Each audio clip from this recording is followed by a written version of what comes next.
ఢిల్లీలో ఏఐసీసీ అధ్యక్షులు మల్లికార్జున ఖర్గేతో భేటీ అయ్యారు CM Revanth. Deputy CM Bhatti Vikramarka తాజా రాజకీయ పరిస్థితులపై చర్చలు జరిపారు.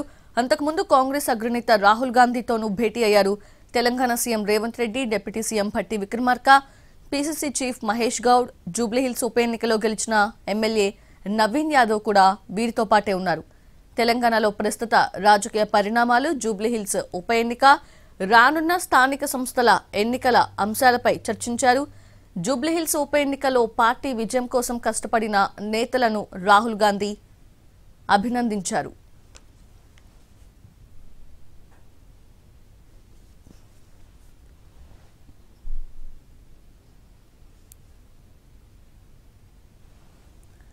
ఢిల్లీలో AICC general secretary KC Venugopal ని మర్యాదపూర్వకంగా కలిశారు ముఖ్యమంత్రి రేవంత్ రెడ్డి, ఉప ముఖ్యమంత్రి భట్టి విక్రమార్క, అలానే ఏఐసీసీ తెలంగాణ ఇన్ఛార్జ్ మీనాక్షి నటరాజన్. ఈ సందర్భంగా రాష్ట్రంలో తాజా పరిస్థితిపై చర్చించారు.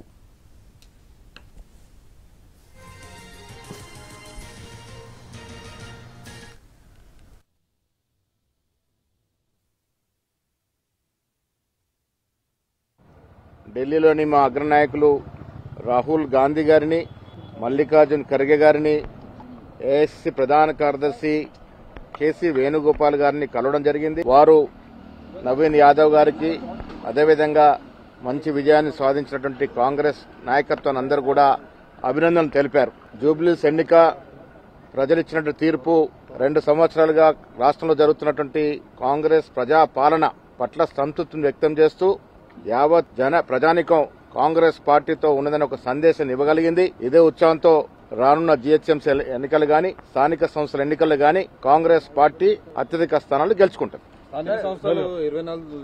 చెప్పాలని హైకోర్టు చెప్పింది, ఏం చెప్పబోతున్నారు? తీసుకుంటారు పెద్దలు భట్టి గారు.